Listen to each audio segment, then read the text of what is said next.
Всем доброго утра. Сегодня я пораньше легла спать, видимо, выспалась. Но, скажу честно, еще не встала до конца. Но вы знаете мою привычку говорить со своим зрителем откровенно в любой ситуации. И проснувшись, и полупроснувшись. Так уж получается, что я очень занята всегда, и моя жизнь очень насыщена, поэтому я иногда могу снять сюжет, ну так, знаете, в домашней обстановке и поговорить с вами. И я не вижу в этом ничего такого страшного. Скажите, вы когда-либо задавали себе вопрос, почему женщины, например, терпят мужчин недостойных? Почему они в своей жизни, ненавидя алкоголиков, ненавидя маргиналов, в итоге находят таких алкоголиков, маргиналов? Правда, некоторые женщины очень быстро избавляются от них. Или, по крайней мере, рядом с ними нет детей, они пробуют с ними начать новую жизнь, семейную жизнь, но изгоняют их из своей жизни, поняв, какую опасность они представляют для них, для их жизни, для их детей. А некоторые женщины всю свою жизнь с ними живут и считают себя святыми мученицами. Вот те, которые с ними живут всю жизнь, это матери. А те, которые все-таки встречают подобие и быстро избавляются от них, но получают очередную травму, мало того, что они получили это в детстве, это, как правило, дочери. Почему женщины подсознательно ищут прообраз своего отца?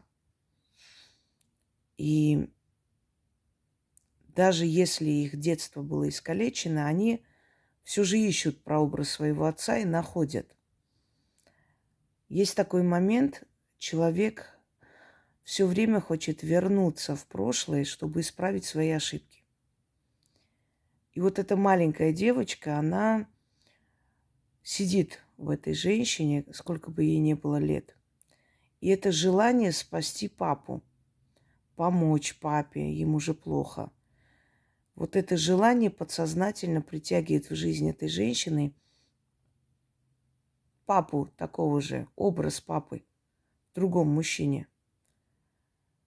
И она пытается вот то, что не смогла сделать в детстве, сделать сейчас, исправить папу, исправить, пожалеть, вот сделать совсем другим его. Не получается. Не получается, потому что мы себя-то исправить не можем. Мы свои-то привычки вредные не можем исправить, а уж тем более исправлять другого человека. У нас всегда в молодости есть такое вот наивное мышление, что мы ему поможем, мы его исправим, мы ему дадим все в этой жизни, и он по-другому будет жить, по-другому начнет думать. Очень наивно и смешно. Вот с полета своих лет я вижу себя 20-летнюю, да хоть 30-летнюю, почему бы и нет.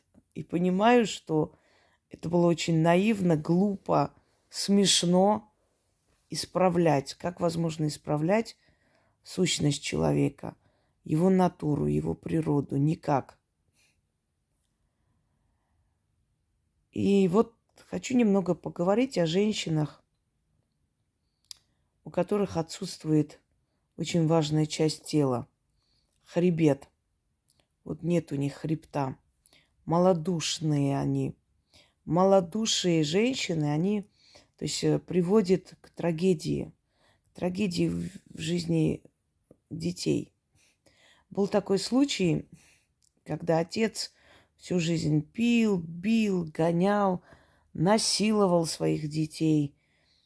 Мать его защищала, его несколько раз сажали за это, он выходил. Она снова его принимала, снова он издевался над детьми и прочее. В конце концов, помер. Ну, понятное дело, от алкоголя помер. И что сделала женщина? Женщина нашла такого же сожителя, который точно так же издевался, измывался над ней. И в конце концов он ее убил. И пошел сел. Что, собственно говоря, спасло вот этих детей. Вы не замечали, что женщины, которые не выполняют самую главную функцию своей жизни, защита своего ребенка, эти женщины бывают убиты руками своих сожителей, мужей. А почему так происходит? Потому что мироздание, видя то, что мать не способна защитить своего ребенка, находит единственно верное решение спасти этих детей. Это убить мать этих детей, чтобы эти дети попали в нормальные семьи.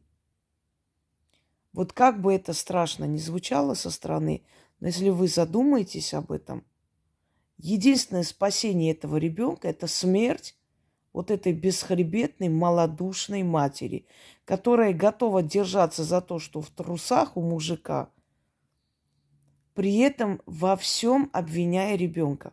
Вы не представляете, какой груз на плечи детей кладут эти женщины. Многие, которые услышат меня, узнают свое детство и себя. Что говорит мать детям, которые просят: «Мамочка, пожалуйста, давай уйдем от него». А он нас не убьет. А ребенок маленький задает матери вопрос: а он не убьет нас? Нам лишь бы остаться в живых. Я слышала такие фразы, и волосы дыбом. Страшно становится. Лишь бы остаться в живых, говорит ребенок своей матери. Лишь бы дожить до утра.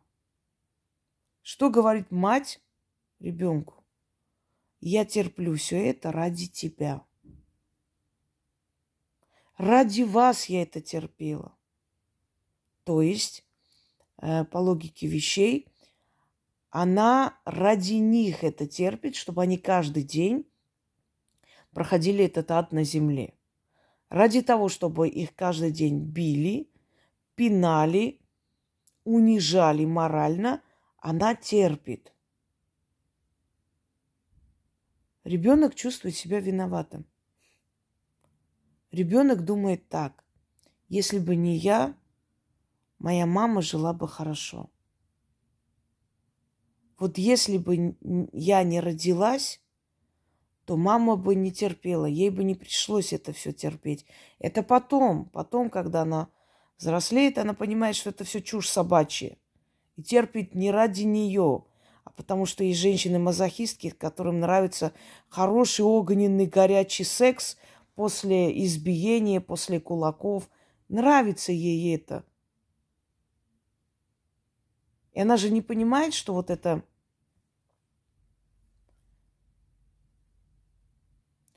театрализованное представление для того, чтобы ночь была горячей.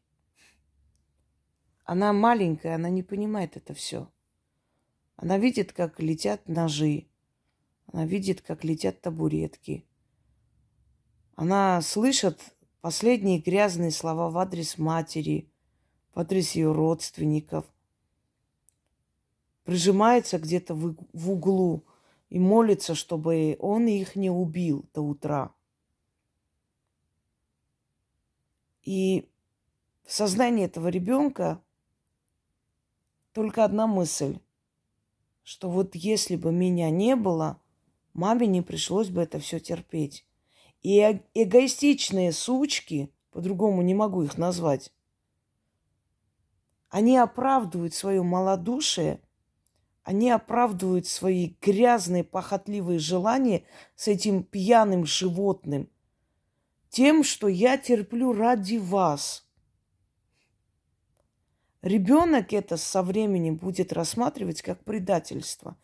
Ребенок восстановит в памяти эпизоды, когда он избивал его, избивал тебя, избивал всех, разбивал все, что есть дома. И потом, после этого, ребенок вспомнит, как ты пошла, легла с ним в постель. Как ты приносила ему чай. И вы сидели, разговаривали, как ни в чем не бывало. Но в этот момент вы уничтожили что-то в душе вашего ребенка, оборвали. Для ребенка это маленькая смерть каждый раз. Приходит пьяный отец, выгоняет на улицу зимой, летом, к соседям ночевать. Ребенку стыдно. А еще у ребенка есть очень важная функция – помочь маме, спасти маму. А как же мама без меня пропадет? Он же убьет маму. Проходит время. Ребенку уже не 7 лет, уже 10, 12, 15. У ребенка начинает внутри созревать план убить его и освободить мать. Вот сейчас, положа руку на сердце, многие из вас, кто перешел и перенес вот это насилие в семье, признайтесь, сколько раз вы представляли, как вы убиваете своего отца для того, чтобы спасти маму. И многие из детей потом кидаются на отца, особенно подростки. Давайте вот обсудим несколько аспектов этого всего происходящего. Во-первых, почему женщины это терпят? Самый главный вопрос, а терпят ли они это? Или им это нравится? Вы понимаете, когда мужчина пьет, что говорят? Он выбрал стакан, он выбрал выпивку, а не семью. Это его выбор. Это он сам хотел так жить. Это он выбрал эту дорогу. Мы все время говорим, это его выбор.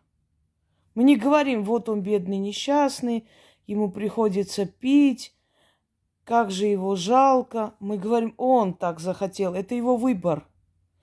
Когда женщина живет с подобным животным двуногим, который уничтожает, ломает жизнь своим детям, мы говорим, бедная, терпит ради детей, во имя семьи. Почему мы не говорим, это ее выбор? Она так хочет. Она выбрала штаны. Почему, дорогие женщины, вы удивляетесь, что на старости лет ваши дети вам не хотят звонить, не хотят приезжать? Почему вы удивляетесь? Вы не выполняли главную функцию матери – защита своего ребенка. Вы посмотрите, вот подходишь к котенку, кошка готова тебя разорвать. Сколько было несчастных случаев, когда забирали щенка у своей же собаки. И собака снимала скальп. Потому что в этот период материнства она агрессивна. Она защищает своих детенышей. А теперь посмотрим на женщин, на самок человеческих. Все ли защищают своих детей от своих пьяных мужей, от издевательства и прочее, прочее? Защищают ли они? Что они говорят? Ради тебя терпела. Кому я нужна с детьми? Какой-никакой, а муж. Дальше. Одна я бы не справилась, одна бы я не воспитала, одна бы не подняла. Одной трудно. Говорит женщина, которая работает на 3 работах, приходит домой, он валяется на диване, дома грязь, бутылки, всю ночь до утра избиение, издевательства над детьми, когда дети уже 15-16 лет выходят замуж, лишь бы уйти из этой семьи. Многие женщины так и выходят замуж, убегают с первым встречным. Им все равно, как его зовут, Вася, Петя, лишь бы уйти. И женщина, мать в кавычках, говорит, ради вас терпела. Кому я нужна с детьми? Ты никому не нужна. Если ты думаешь, что ты не нужна, ты действительно реально никому не нужна. И в первую очередь ты не нужна самой себе. Второй момент. Одна не справлюсь, говорит женщина, которая все тащит на себе, и она искренне верит, что этот алкаш может помочь ей в воспитании детей? Конечно, нет. Следующий аспект. Это женщины, которые обожают быть жертвами. Просто обожают. Хлебом не корми, дай ей сутками жаловаться на свою несчастную судьбу. Они обожают быть жертвами, сутками плакать. Потому что когда начинается избиение, скандалы, тут же, значит, слетают со всех сторон родственники, его родственники, которым она может рассказать, какой он скотина и какая она героическая женщина с ним живет. Вот видите, я все-таки с ним живу ради семьи, ради детей, я его не оставляю. Какая она героическая женщина, ведь он же без нее пропадет. Какая она героическая женщина, ради детей все это терпит. Ей нравится, чтобы ее жалели, ее хвалили. Это закомплексованные бабы, у которых нет не только самоуважения, нет даже чувства самосохранения элементарного, потому что многие из этих баб рано или поздно умирают именно от этих или нанесенных травм, или от того, что их доводят, они все-таки получают онкологию в конце концов, и умирают в довольно молодом возрасте, до 60 лет многие уходят. Многие становятся жертвами его кулаков. Почему это происходит? Потому что, вот как мы говорим про мужчину, он выбрал стакан, она выбрала член. Давайте будем честными, будем говорить, как есть, называя вещи своими именами. Многие стыдятся признаться, потому что им неудобно признаваться, что они являются детьми таких матерей. И опять же, смотрите, мало того, что в детстве валят на тебя вот эту функцию, на твои плечи, ради тебя терпят, ты виновата. Если бы не ты, твоя мать была бы счастлива. Так еще потом, дальше человек тащит этот груз ненужности, тащит этот комплекс детства, что из-за меня мать искалечилась. Нравится им со всех сторон быть жертвой. Это абсолютно эгоистичные женщины, абсолютно бесхребетные, малодушные. У них есть все возможности и все варианты жить отдельно от этого алкоголика. Потому что зачастую такие люди еще и пьют, и у них не только агрессия. Хотя есть моменты, когда совершенно не пьющий человек, он за собой следит, он следит за своим здоровьем, он очень даже трепетно к себе относится, он не пьет, не курит, занимается спортом, и он издевается дома над всеми, кто в доме находится.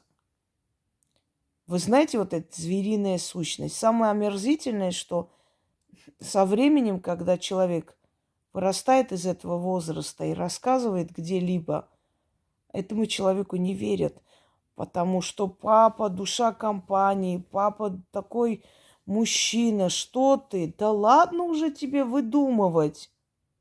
Самое омерзительное, что собственная мать может сказать. Да не выдумывай, не было такого. Ой, ну хватит уже. Она не хочет это помнить. Ей не хочется это вспоминать. И поэтому она делает вид, что этого не было. Она отрицает это абсолютно. Бесстыдно отрицает, потому что прекрасно понимает, что это было. Но ну хватит выдумывать, какой там убивать, о чем ты разговариваешь? А что должен думать ребенок 7-летний, когда его мать бьют ногами на полу, добивают, по голове бьют? Что должен ребенок думать? Ребенок думает, что его маму убивают. Ребенок же не знает, что после этого эта мама ложится в постель, отдается ему, что ей очень даже это нравится, что ей приятно, и она проводит прекрасную ночь, утром просыпается, носит ему чай. Ребенок воспринимает это как предательство, потому что ребенок страдает ради такой матери. Ребенок защищает эту мать, попадает под руку пьяного отца, а после видит, что вроде бы у них все хорошо, а он остался крайний, он обиделся, в нем ненависть к отцу. Оказывается, все было хорошо, что он такого сделал плохого. Не выдумывай.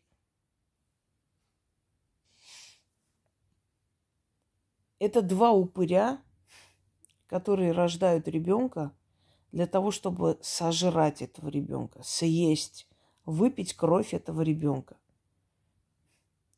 В переносном смысле. Но сожрать – это два эгоиста, которым нравится так жить. Как один не хочет никуда уходить, потому что, по сути, если мужчину не устраивает женщина, он должен отвернуться и уйти. Но не бить ее каждый день смертным боем, ложиться с ней в постель, дальше с ней, если ты не любишь этого человека. Или ты несчастлив с этой женщиной, если она дура, не понимает, она тупая, ты должен уходить, отвернуться и уйти, сказать, не устраиваешь ты меня, ты не тот человек, я ухожу. Нет, каждый день обзывая ее, унижая ее, избивая ее, жить с ней. Значит, ему так удобно. Ему это нравится. С другой стороны, женщина, которая каждый день избитая, каждый день униженная, которая пропускает через мясорубку, принижает, оскорбляет, потом ложат под себя и всю ночь там делают, и дальше унижают и прочее, прочее. Эту женщину устраивает, ей нравится эта роль жертвы. Ей приятно так жить. А сколько людей становятся преступниками, особенно мужчины, которые рождаются, живут в таких семьях. Я говорю о родных отцах, а есть и отчимы, которые пристают к молодым девушкам, которые оскорбляют, да, этих детей, потому что не любит ребенка от чужого мужчины. Мало того, что она тряпка, позволяет собой обращаться как угодно, естественно, он понимает, что если она себя не уважает, если она как женщина себя, не ставит, то почему бы не перейти на ее детей? Кто они такие ему? Никто. Чужие дети. Почему я должен кормить? Почему я должен вот это? Ведь мать не защищает, у нее нет функции матери, поэтому почему бы не унижать этих детей в том числе? Потому что настоящая мать вцепится в глотку, а здесь нет этой матери. И со временем получается, что не выдумывай. Сколько было таких случаев, когда просто доходило до насилия, она защищала его. Она говорила, что моя дочь выдумывает, у нее такая фантазия, она фантазерка. Она просто ревнует, хочет разбить нашу семью. До последнего предоставляет факты, пока я не верю. Это неправда. Не потому, что она не верит. Ей не хочется верить, ей удобно не верить. Потому что она держится за штаны. У нее жуткий страх и, скажем так, ужасная паника потерять эти штаны. А как же? А где я еще найду? А у меня не будет секса, у меня не будет сексуального партнера. Как мне жить? Как я буду существовать? Кого я найду? Кому я буду нужна? Это люди абсолютные эгоисты. Таким людям мой совет. Не рождайте детей, живите для себя, держитесь за эти штаны, пусть вас бьют, пусть вас пинают. Если вам это нравится, почему бы нет? Или отдайте этих детей в нормальные семьи и живите дальше. Мне когда такие пишут, конечно, такие люди потом дополняют эти все дерьмогруппы и вся эта грязь как раз месяца с их стороны в том числе. Почему? Потому что они сильно, сильно оскорбляются, когда я говорю, отдайте этих детей в нормальные семьи. Зачем вы держите у себя?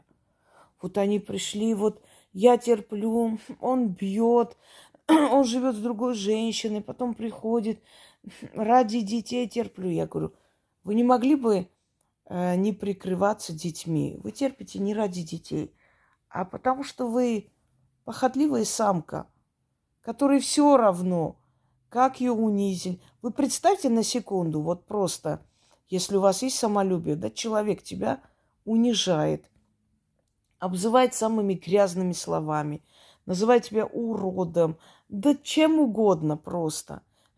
После этого ты ложишься с ним в постель. У вас происходит сексуальные отношения. Тебе, как женщине, не противно? Тебя только что обозвали уродом. Тебя только что обозвали гулящей. Я не буду сейчас эти слова повторять. Тебя только что принизили. Твои умственные способности унизили. Сомневаются в том, что ты вообще адекватный, нормальный человек. И самое омерзительное, ведь вы знаете, что такое, когда подобное существо, да, с тобой разговаривает, он принижает тебя. Ты ненормальная. У тебя с головой что-то ненормально. Ты больная. Тебе надо лечиться, говорит человек, который тебя унижает. Когда ты, скажем так, сначала просишь, потом требуешь не сметь тебя принижать, тебе в ответ говорят, ты не в себе. То есть тебя убеждают в том, что ты ненормальный человек. Но разница между достойной женщиной и бесхребетной в том, что достойная женщина может определенное время из-за того, что любит человека, пытаться как-то достучаться до него. Но через некоторое время, недолгое время, скажем так. Да, это могут продлиться годы, пока внутреннее вот это вот я возьмет верх, и ты просто пошлешь его на все 4 стороны света. Но достойная женщина все же как только действительно начинает трезво смотреть на такого двуногого, она выгоняет его из своей жизни. Ради себя, ради своих детей. А бесхребетная будет жить с таким человеком всю жизнь. Всю свою жизнь. Потом удивляются холодному отношению детей. Потом удивляются тому, что, знаете, потом начинается вот такой вот упрек. Вы неблагодарные. Да я ради вас вот это все терпела. Я ради вас вот это перенесла, а вы вот как бы даже не звоните, не спрашивайте, как я живу, что у меня происходит, я все-таки ваша мать и так далее. Опять, вот как в детстве сваливает на ребенка, да, функцию, что вот ты виновата, вот из-за тебя ты есть, ты родилась, чтобы у тебя была семья. Мы вот из-за тебя я терплю. То же самое происходит во взрослом возрасте. Теперь она начинает манипулировать по-другому. Я терпела из-за вас. Я из-за вас вот там натерпелась. Я из-за вас там потеряла здоровье. Из-за вас. Никогда не ведитесь на эти манипуляции. Не из-за вас она терпела, а из-за того, что есть в его трусах. Вот из-за этого она терпела. Ей без этого невозможно было жить.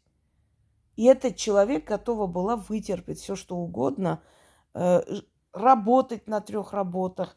Она готова была закрыть глаза на то, что вы калечитесь морально и физически. Такие матери, с позволения сказать, они доводят своих детей до преступлений. Потому что очень много преступлений совершается в семьях, да, на бытовой почве, именно с целью защитить маму.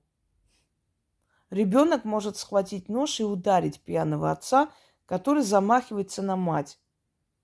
После чего мать будет выхаживать его. Она даже не поинтересуется, что там, посадят ее ребенка или нет. Она будет на суде защищать его. Вы посмотрите, вот мы обвиняем милицию, они не приезжают, такие-сякие, да, вот убьют тогда, звонить и все такое. А если справедливо так подумать, они ведь сталкиваются с этим каждый день. Помогите, там Вася меня убивает. Вот приехали, забрали этого Васю. На следующий день она приходит, пишет на них заявление. Вот моего мужа забрали, он ничего не делал, отпустите его, вы такие-сякие, вот вы вот так вот делаете беззаконно. Они его отпускают. На следующий день опять Вася напился, начал бить ее. Еще хуже, напоминая о том, что она на него пошла заявление написать. Вася ее убивает. Спасите, Вася меня убивает. Вот приехали, снова забрали. Она снова пошла и отпустите его. В конце концов они устают и говорят, вот убьет Вася, тогда приедем. Многие вот эти вот моменты насилия, они же не первый раз случаются. Вы понимаете, И их реакцию пассивную властей где-то можно понять. Потому что не первый раз человек накинулся и убил свою жену. Наверняка это было постоянно. Она убегала, снова приходила.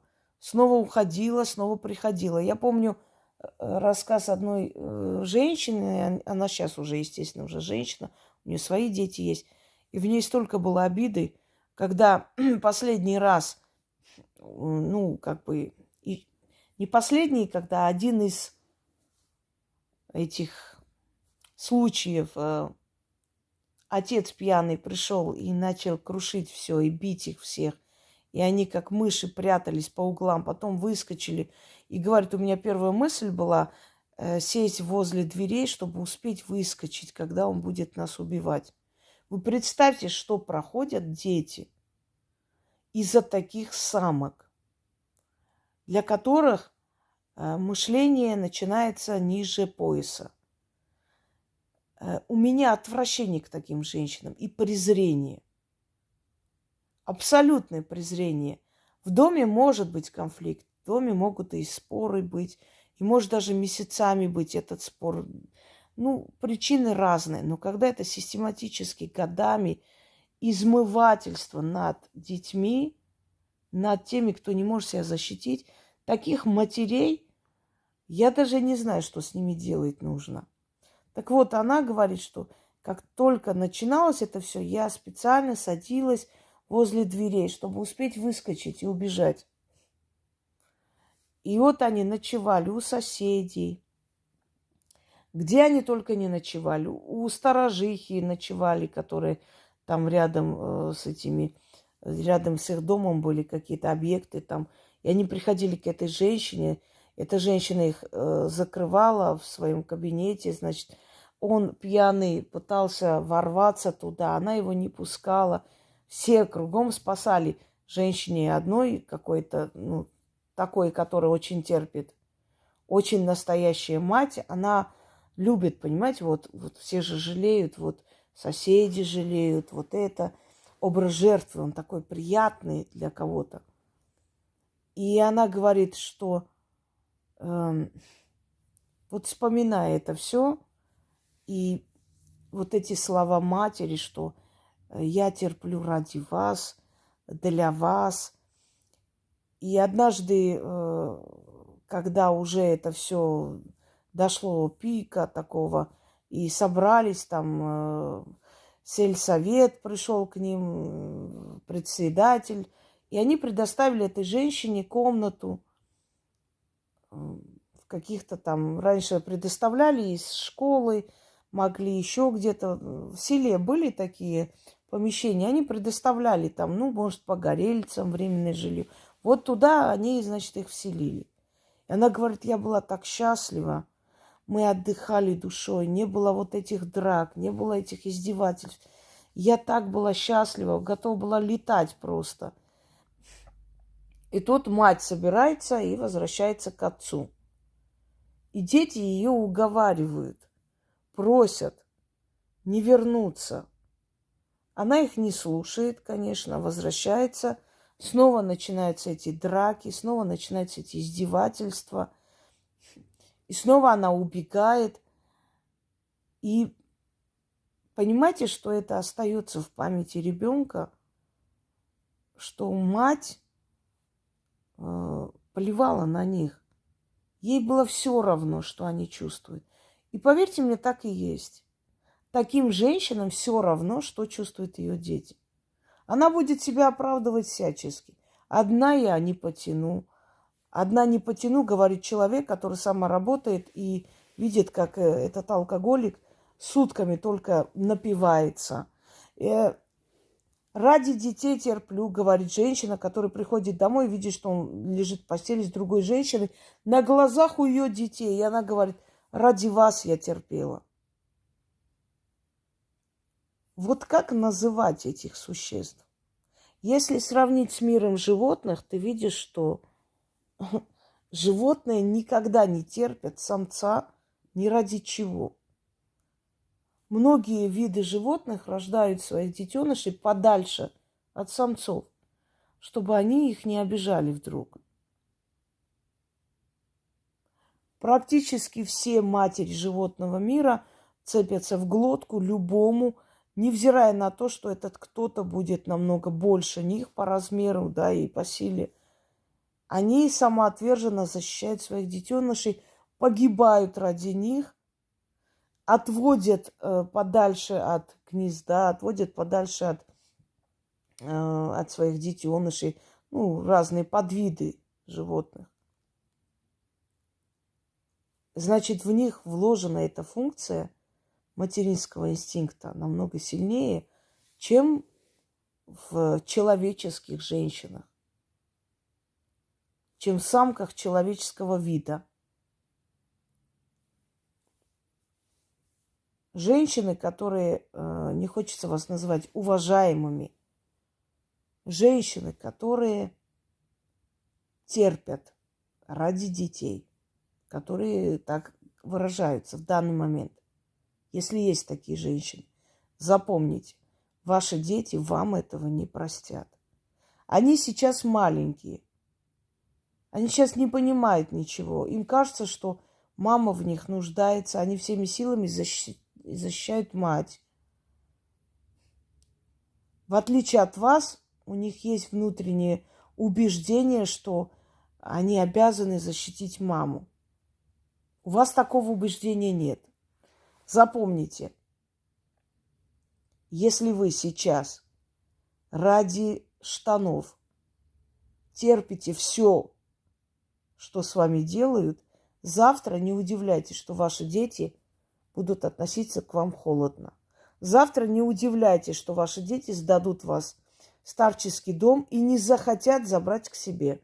Вот много раз мы осуждаем детей, показывают там, вот мать оставили, вот мать одна, они не приходят, они не хотят за ней ухаживать, они не хотят. У них отвращение к этой женщине, понимаете? У них отвращение, она для них чужой человек. Я согласна, что в любом случае человеку нужно выполнить свой сыновий долг, да, как бы там ни было, она дала тебе жизнь, помоги, дай кусок хлеба, пусть на улице не останется. Сделай это ради своей души.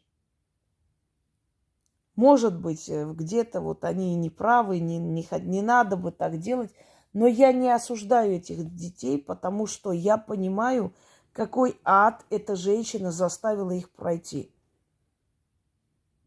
Через какой ужас эта женщина заставила их пройти. И поэтому для них эта женщина чужой человек, поскольку мать защищает своего ребенка. Если нет защиты, там нет матери, там есть самка, которая просто родила. Ради того, чтобы привязать мужика к себе. Вот и все. Некоторые скажут, ну, легко говорить, некуда идти. Поверьте мне, есть куда идти всегда. Просто нет желания это делать. Многим женщинам предоставляли общежитие, предоставляли комнаты, предоставляли работу, помогали. Эти женщины сами не хотели, не желали без него жить. Это обыкновенные эгоисты. Если вам хочется постели, если вам нужен секс, никто вам не мешает. Встречайтесь с этим человеком, получайте свое животное удовлетворение подальше от детей. Пусть дети не видят его. Пусть они не видят его пьяную рожу. Пусть они не слышат вот эти унижающие фразы. Если вам нравится жить в грязи, если вам нравится, чтобы каждый день вас унижали, обзывали последними грязными словами, поднимали на вас руку, если это вас возбуждает, то это ваше право, это ваш выбор. Вы можете жить как хотите, но не заставляйте своих детей принимать правила игры. Не заставляйте своих детей жить в этой грязи и не убеждайте их в том, что это нормально, что это делается ради их интересов. Это ради вас я живу с ним, чтобы он каждый день бил вас, пинал. Это я ради вас живу с ним, чтобы он не работал, ничего для вас не делал. Это все ради вас делается. Это я ради вас допускаю, чтобы он вас гнобил, чтобы вас унижал, чтобы вам было стыдно идти в школу, чтобы все соседи знали. Это ради вас, Что люди скажут? Послушайте, когда на улице человек вас материт, пинает, бьет, когда дети убегают к соседям ночевать, это не позорно, по-вашему? А вот если вы разведетесь, это позорно. То есть каждый день при соседях мат-перемат всех ваших, знаете, живых и мертвых вспоминать, переворачивать весь твой род, унижать тебя, издеваться, просто за животных считать вас всех, это не стыдно, это не позорно. На это соседи ничего плохого не скажут. А если ты уходишь от этого животного, что люди скажут? Я вам скажу, что люди скажут. Люди скажут, молодец она. Бросила этого алкаша несчастного. Не дала, не позволила ему калечить жизнь своим детям. Умница женщина. Вот что скажут люди. Какой пример вы подадите своему ребенку? Не терпеть. Даже если ты любишь этого человека, но человек переходит грань, человек начинает унижать тебя как личность, не терпеть никогда. Я вам скажу свой пример.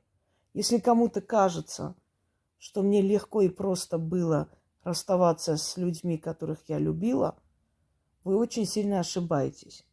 Это были адские муки. Это было очень тяжело и непросто. Но когда спорили сердце и разум, разум всегда выигрывал. Потому что нельзя любить того, кто принижает тебя. Ты идешь по улице, выходит какой-то пьяный алкаш и говорит тебе, что ты такая, сякая, поднимает на тебя руку, бьет тебя. Скажи мне, пожалуйста, ты любишь его? Нет. Почему? Потому что он тебя обидел, потому что он тебе чужой человек. Кто он такой вообще? Какое имеет право он на тебя руку поднимать? Вот. А если такой же человек, которого ты просто любишь, вот так получилось, что ты полюбила этого человека, но такой же пьяный алкаш поднимает на тебя руку, унижает тебя только дома, в доме, в этих 4 стенах. Ты его любишь? Да. Почему? Ну, потому что он же мой, любимый человек. Замечательно. Но он делает то же самое, что сделал тот, который был на улице. Почему того не любишь и не терпишь, а этого любишь и терпишь? Ну, это же свой. Нет. Как только он поднял на тебя руку, как только он тебя оскорбил, он уже тот самый чужой человек, алкаш с улицы, которого терпеть не нужно. Если вы сейчас живете с такими животными, задумайтесь, что скажут ваши дети через много лет. Не надо прикрываться детьми, не врите себе, миру, людям и детям. Ни один нормальный человек по соседству или среди друзей никогда не осудит тебя за то, что ты ушла, спасла своих детей. Поэтому что скажут люди? А что скажут люди, если завтра твой ребенок возьмет нож, раскромсает его, искренне веря в то, что спасает тебя? Люди что тогда скажут? А что скажут люди, если ты умрешь, рано уйдешь, из-за этих переживаний твои дети останутся сиротами, останутся в детдомах? Что тогда люди скажут? Вы думаете, этих людей сильно интересует, что люди скажут? Наивно. Они убегают ночью к соседям стучаться, переночевать. И не переживают, что эти люди скажут. А вот если разведутся, ой, люди такое скажут, что вот не дай бог. Как правило, такие тираны, они очень хорошо маскируются под, знаете, заботливого отца, душа компании. И многие не верят в то, что он дома фашист. И самое обидное для ребенка, который уже повзрослел, когда рассказывают и говорят, да не может быть, ну ты преувеличиваешь. Но те, которые видели эти сцены, те, у которых вы ночевали, они поверят вам. И вот вам люди скажут. Друзья мои, если в вашей жизни было такое детство, Не нужно считать себя виноватым в том, что ваша мать это терпела. Ваша мать это терпела, потому что ей это нравилось терпеть. Вы же не стали терпеть. Вы же развелись, как только увидели, что он глумится, издевается над вашими детьми, и вы тут же это все пресекли, тут же остановили и не позволили ему искалечить им психику. Вы же не терпели ради детей. Вы считаете, что вы хуже, чем ваша мать? Нет. Вы та самая настоящая мать.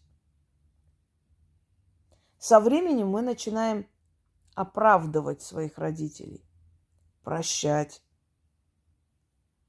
Почему? Потому что, может быть, мы становимся мудрее, старше, начинаем смотреть на это все как-то с другой стороны. Может быть, считаем это, малодушием, несмелостью. Это все следствие того, что нам внедрили в детстве. Ради вас терпим. Никто ничего в этом мире ради другого не делает. Мы все делаем ради себя, запомните это. Мы любим человека, мы любим ради себя. Мы разводимся ради себя. Человек сам по себе, по сути, эгоист. Он ради себя плачет, когда теряет кого-то, говоря, как я буду без тебя жить. Он не говорит, как ты вот ушел так рано, не увидел в мире ничего. Нет, мы первое, что говорим, как мне жить без тебя. Человек по натуре эгоист. Он никогда ничего ради других не делает. Он все делает ради себя. В первую очередь. Если я хочу жить хорошо, я хочу жить ради себя. А потом я хочу, чтобы мой ребенок тоже так жил, чтобы я что-то оставила своему ребенку. Но в первую очередь я ради себя это делаю. Я хочу хорошо жить. Если я буду только ради ребенка это делать, это не стимул. Я делаю ради себя, чтобы чувствовать себя достойной матерью, хорошим человеком, нужным, скажем так, как бы нужным цивилизации, миру, людям, да, полезным. Я делаю это ради себя. Если я одеваюсь, я делаю это ради себя. Если я что-то покупаю, я ради себя это делаю. Я понимаю, да, это останется моему сыну. Но для начала я буду жить. У меня же своя жизнь тоже есть. Ты сначала для себя живешь. Ради себя. А потом уже это все остается детям. Поэтому вот эти вот перекладывания ответственности на ребенка бесхребетной матерью, что я ради тебя это терплю. Нет, ты терпишь ради себя. Тебе это нравится. Ты это выбрала. Скажите мне, у скольких матерей ваших, да, вот кто слушает меня, было 1000 возможностей уйти от таких отцов. Они это сделали? Нет. Даже бывали моменты, когда вот эти мужчины, с позволения сказать, находили других женщин, уходили из семьи. Казалось бы, живи и радуйся. Ты же сама говорила, хоть бы он ушел, хоть бы сдох, чтобы я его не видел. Вот он ушел. Нет, они возвращают его обратно. И дальше начинают терпеть эти побои, издевательства. И когда они понимают, что дети уже не верят им, что уже это не тот наивный ребенок, которого можно убедить, что я ради тебя живу и вообще терплю, у них начинается агрессия к своим детям. Вы неблагодарные и так далее. Вы такие сякие. Агрессия к ним. Потому что они понимают, что ребенок умнеет. Ребенок требует уйти от этого человека. Они выталкивают своих детей из жизни. Дочери быстро выходят замуж, убегают из семьи. Сыновья где-то там шляются, потом по этапам, по зонам идут.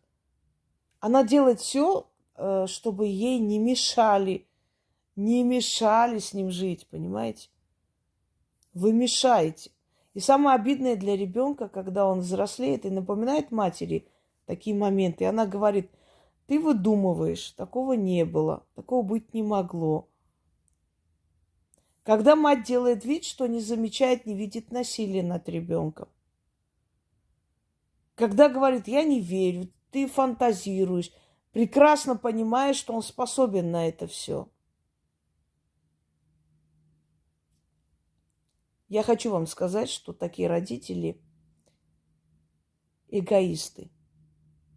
Что мать, что отец. Никто из них не любит своих детей и ради них ничто не сделает в этой жизни. Один выбирает стакан, агрессию, грязь, доминирование вот таким агрессивным образом нравится. Вот это звериное чутье, ощущение власти над всеми, когда все, прижавшись, боятся. Знаете, чем заканчивается это, когда у него заканчиваются вот эти силы? Он же не всегда будет сильный, он же не всегда будет молодой. Он же превращается потом в старика. И когда он чувствует вот это презрение своих детей, потому что ребенок боится тебя, пока ты силен. А потом, когда уже он становится сильнее тебя физически, когда он просто плюет тебе в рожу, и ты понимаешь, что ты власть над ним потерял, ты начинаешь давить морально, психологически, пытаясь унизить. Но этот момент тоже проходит. По сути, эти люди живут бесполезно. Они не состоялись ни как личность, ни как родители. Они всю жизнь будут жаловаться на своих детей. Я для вас, я ради вас, а вы такие сякие. Не понимая, что они ради этих детей ничего в жизни не сделали. Они родили их для того, чтобы у них были заложники. Они родили себе просто жертв и более никого. И потом они на старости лет удивляются, что, например, сын раздраженно там откликается на звонок. Что тебе надо? Что ты звонишь? Ну, я хотел вот... Они искренне обижаются, что вот их не хотят слышать. Сократ сказал такую фразу: берегите слезы ваших детей, чтобы они проливались потом на вашей могиле. Если эти слезы были пролиты за их жизнь с вами, этих слез больше не осталось. Потом не удивляйтесь, когда люди очень спокойно, сухо говорят, там отец помер, надо поехать похоронить, или мать померла. Спокойно, без никаких эмоций.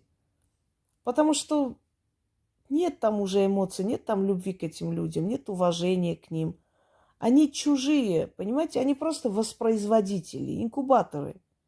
Но как родители они не состоялись, потому что родитель – это тот человек, который тебя защищает, который учит тебя, который своим примером показывает, как нужно любить, как нужно учить. Родитель – это тот человек, к которому ты подходишь со своими проблемами. И этот человек садится с тобой, разговаривает, объясняет, как выйти из этой ситуации. Вот это родитель. Родитель – это не тот, который просто родил в этот мир, понимаете? А потом каждый день тебя убеждает, что ты дерьмо, что ты вообще не имеешь права жить, что ты неблагодарная тварь, что и вот ты, когда сидишь и думаешь, надо сесть поближе к двери, чтобы успеть убежать и спастись. Это не родитель, это воспроизводитель просто. Это все равно, как, ну, например, какую-то там часть себя, да, какую-то там каплю спермы отдали для того, чтобы в пробирке сделать ребенка. Это одно и то же. Родитель, прежде всего, это функция, человеческая функция, это пример. Вот не зря говорят, не тот родитель, кто родил, да, кто воспитал. Это реально так и есть. Путеводитель в жизни, вот он, родитель. Так что, уважаемые женщины, если вы сейчас убеждаете себя всеми методами, что вы терпите ради детей, не удивляйтесь, что завтра, когда вы будете уже слабые, старые, немощные, эти дети вам не будут ни звонить, ни приходить, ни приезжать, что когда у вас не будет возможности передвигаться, они просто вас сдадут в старческий дом и забудут, как вас звали. Не обижайтесь тогда на этих детей, потому что тот момент, когда они нуждались в защите, когда они были такие же слабые и беззащитные, как вы сейчас в данный момент, вы их не защитили. Вы свою функцию не выполнили как мать. Так почему они должны вас защищать, любить, дорожить вами? Ради чего? Чем вы это заслужили? Только тем, что вы дали им жизнь? Вы знаете, это ни о чем. Просто дать жизнь. просто не предохранялись и родили. Если уж так грубо сказать. Потому что по-другому не получается говорить с такими людьми. Те, которые сейчас есть и в таком положении живут со своими детьми, уходите, пока не поздно. Ваши дети вас будут ненавидеть потом. Запомните это. А остальным, которые прошли вот это все, сотрите с лица это клеймо. Не позволяйте манипулировать вами и убеждать вас в том, что это все было ради вас и за вас. И напоследок скажу такой момент, когда все время винят ребенка в том, что вот ты причина этих конфликтов, из-за тебя ссоримся, вот из-за тебя терпели, из-за тебя и прочее, прочее. И в конце концов расскажу такой случай, когда ты из-за тебя, да ради тебя, и она вот 16 лет ушла из дома. Ушла, сначала у тетки жила своей, потом вышла замуж рано, в 17 лет, родила ребенка, ушла, лишь бы куда уйти, сами понимаете. И буквально через несколько лет, после того, как она ушла, отец убил мать. И вот спрашивается, если все ради детей, если из-за ребенка она терпела это все, если она была виновата в том, что они ссорились, как же так получилось, что после того, как она ушла, ее убил собственный муж? Это же все из-за ребенка. Ребенка нет, казалось бы, радуйся, живи, наконец-то избавились от обузы, избавились от причины ваших ссор. Наглядный пример, который говорит о том, что никто ни ради кого никого не терпит. Терпят, потому что так захотели. Это их выбор. Так вот, либо штаны, либо ребенок. Что выберете, с тем и останетесь. Всем удачи!